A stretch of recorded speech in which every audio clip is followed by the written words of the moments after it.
Hello, welcome back to IT Landi Nugget courses. This is exercise 2, task 5. What we will be doing here, we will run the container application. Earlier we created the images. I'm not going to repeat them again. Please watch the earlier session. We have 3 images on the top screenshot. Content-web, content-API, and the node.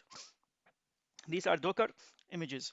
Now, to run the containerized application, the web application container will be calling the endpoint which we expose via API on port 3001. Yeah. Then you will create a bridge network so that the container can communicate with each other, launching the image you created as a container in that network. Repeat. This is really crucial. The web application container will be calling the endpoint exposed by the API application container. In this exercise, you will create a bridge network so that the container can communicate with one another and then launch the image is you created as a containers in the network. From WSL, type the following command to create Docker network name fabmetical. Docker network create fabmetical. Okay. Now create and start the API application container with the following command. The command does the following. You create a container from the specified image by its tag. Like for example, if you remember earlier with the tag we called it content-API. Name the containers API for later reference with Docker command. Issue the Docker run command, indicate it will run this container as a daemon.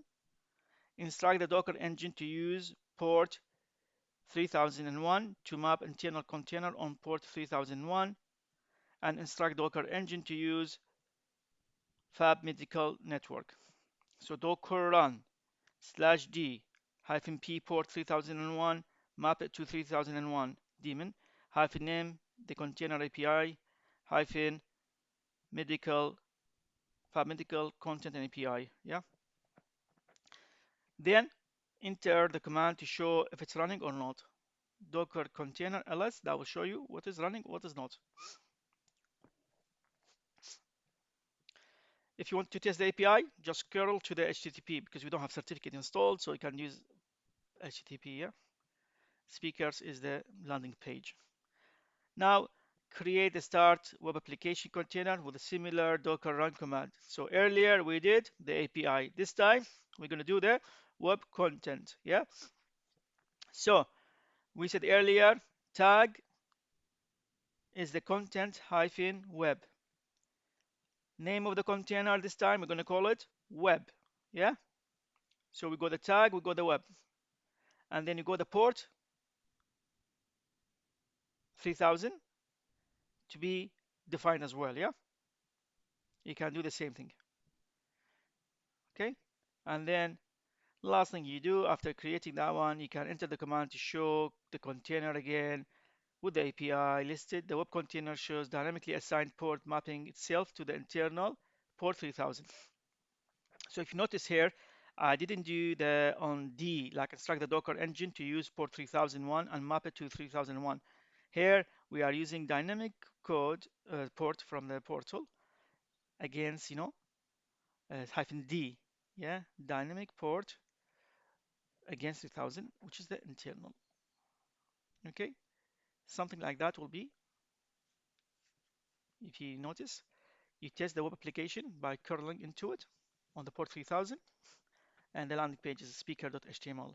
This is the main one, if you notice, yeah. We'll continue with task 6, set up the variable of the environment. Now we've done the infrastructure, let's do the application.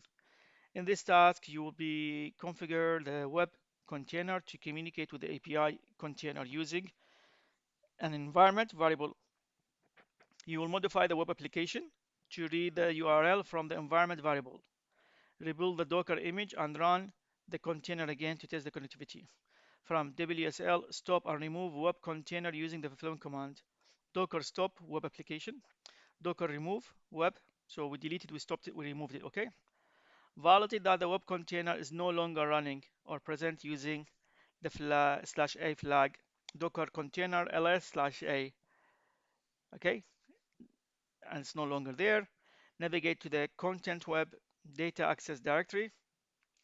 From there, open the node index.js file by using vim I edit. Yeah. Navigate, locate the to-do items, modify code to commit the first line and uncommit the second. The result will look like the below. That content API URI variable. Yeah, localhost 3001. We're going to comment this out and we're going to use a variable. Yeah. Press escape, WQ semicolon to make sure it's saved. Yeah. So what we are doing here, we are using the API URL here rather than localhost. Okay, from the index.js. Now navigate to the content again, to the Docker file, and do the same thing. We need to update the Docker file. If you remember, we specify the local host, locate the line where it show like, the environment, like environment content, API, and is the host itself. If you remember, this is the Docker file where we have from node.argon app directory, install the app dependency, bundle the app source, and expose 3000 port. Yeah, and then you can put cmd npm and start. Press escape and save and enter. Next, rebuild the web application Docker image using the same command as you did previously. Docker build /t contents-web. After you finish this one, create and start the image, passing the correct URI to the API container as an environment variable. The variable will address the API application using its own container name over the Docker network you created. After running the container, check to see the container is running and not the dynamic port assignment for the port.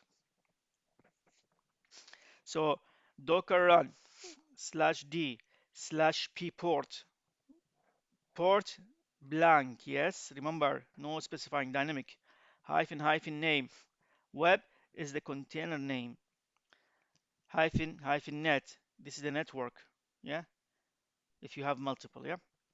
-e. Now the URL here, content underscore API underscore URL equal to the API 3001. Yeah. Content web. So that will allow us to speak to the back end. Something like the following. Docker ls. You can now curl to the speaker port. You will not be able to browse to the web application unless the agent VM is exposing that port. Now you will stop the web container and restart it using port 3000 to test the browser. To do this, type the following: docker stop web, docker remove web, docker run -d port 3000 name web, and then the content on this API itself. Curl again to the speaker. This time it will load, and then it will even load the primary IP address, the one we created redirection for. Next, we will do pushing an image to ACR. That's all what I had for you for today. Let's focus on the next one during the next session. Thank you for watching and goodbye.